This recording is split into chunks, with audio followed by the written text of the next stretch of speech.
नमस्कार साथियों, मैं हूं अनु थपलियाल। साथियों, उत्तराखंड त्रिस्तरीय पंचायत चुनाव के नतीजे आ चुके हैं और कई नेताओं को इससे बहुत तेज झटके भी लगे हैं। कई नेताओं को ये उम्मीद भी नहीं रही होगी कि उनके क्षेत्र की जनता उनके साथ इस तरह का व्यवहार करेगी। कई नेताओं का भविष्य इस चुनाव से जुड़ा हुआ था और कई बड़े बड़े दिग्गज नेताओं की साथ इस चुनाव के जरिए दांव पर भी लगी हुई थी। चुनाव परिणाम आने के साथ ही कई नेताओं को अपनी हैसियत का अंदाजा भी हो गया है।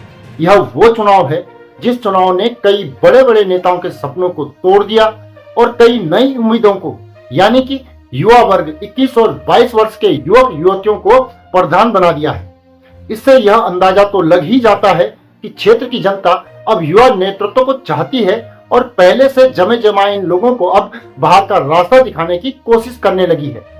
इस चुनाव में बड़े बड़े सुरमा भी हार गए हैं और बड़ी खबर है कि जनता ने ऐसे दर्जनों लोगों को बाहर का रास्ता दिखाया है जिनके नाम दो दो जगह की मतदाता सूची में थे और उनमें एक नाम है बेला तौलिया का।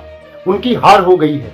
सोचिए, कल तक जो जिला नैनीताल की पंचायत की अध्यक्ष हुआ करती थी, उसको इस बार जनता ने जिला पंचायत की सदस्य तक नहीं बनाया है। इससे यह अंदाजा तो लग ही जाता है कि लोगों के मन में क्या चल रहा होगा। एक और मजेदार कहानी नैनीताल से ही है। ओखला कांडा ब्लॉक है और यहाँ पे राम सिंह कैड़ा जो विधायक है भीमताल से, उनकी बहू कुकना क्षेत्र पंचायत का सदस्य का चुनाव लड़ रही थी और उनकी भी वहां हार हुई है। यह एक बड़ा झटका है कि विधायक के परिवार के करीबी सदस्यों को भी लोगों ने नहीं जिताया है। एक और महत्वपूर्ण बात है, सल्ट के बीजेपी विधायक हैं महेश जीना। उन्होंने भी अपने बेटे को चुनाव के मैदान में उतारा था और उनका बेटा बीडीसी का चुनाव लड़ने जा रहा था। उनकी भी हार हो गई है। यह भी बीजेपी के लिए एक बड़ा ही झटका है। अब एक और महत्वपूर्ण बात सुनिए। टिहरी जनपद में कांग्रेस की उम्मीदवार सीता देवी चुनाव जीत गई है।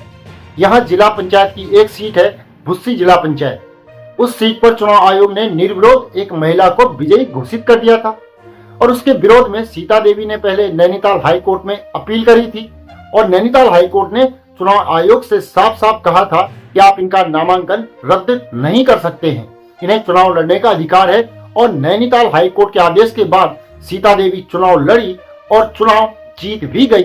इसमें मजे की बात यह है कि उनके विरोध में बीजेपी की समर्थित उम्मीदवार सरिता देवी इनका नामांकन खारिज करवाने सुप्रीम कोर्ट भी पहुंच गई थी, लेकिन इनका नामांकन खारिज नहीं हुआ।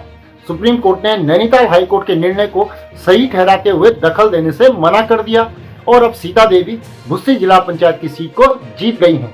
यह भी एक बहुत बड़ा झटका बीजेपी को लगा है। तो वहीं बागेश्वर में पूर्व ब्लॉक प्रमुख गोविंद दानू भी बीडीसी का यह चुनाव हार गए हैं। क्षेत्र की जनता ने भी उन्हें इस बार क्षेत्र पंचायत के सदस्य के लायक भी नहीं समझा। ऐसा बताया जा रहा है कि यह भी एक बड़ी हार है। रुद्रप्रयाग में भी ऐसा बताया गया कि बीजेपी को बहुत अच्छी सफलता नहीं मिली है और पौड़ी में बीजेपी को अच्छी खासी टक्कर कांग्रेस के समर्थित प्रत्याशियों ने दी है, चाहे वो जिला पंचायत रहे हों और चाहे वो ब्लॉक के सदस्य बीडीसी के सदस्य के लिए चुनाव मैदान में रहे हों। कुल मिलाकर कई बड़े बड़े धुरंधर इस चुनाव में पिट गए और कई धुरंधर इस चुनाव में अपनी साख बचाने में कामयाब साबित हो गए हैं। प्रीतम सिंह उत्तराखंड कांग्रेस के वरिष्ठ नेता हैं, पूर्व प्रदेश अध्यक्ष रहे हैं और प्रीतम सिंह का बेटा जिला पंचायत सदस्य के लिए चुनाव के मैदान में था। पहली बार में ही अभिषेक चुनाव को जीत गए हैं। प्रीतम सिंह ने अपने बेटे की पॉलिटिकल लॉन्चिंग इस चुनाव के जरिए कर दी है।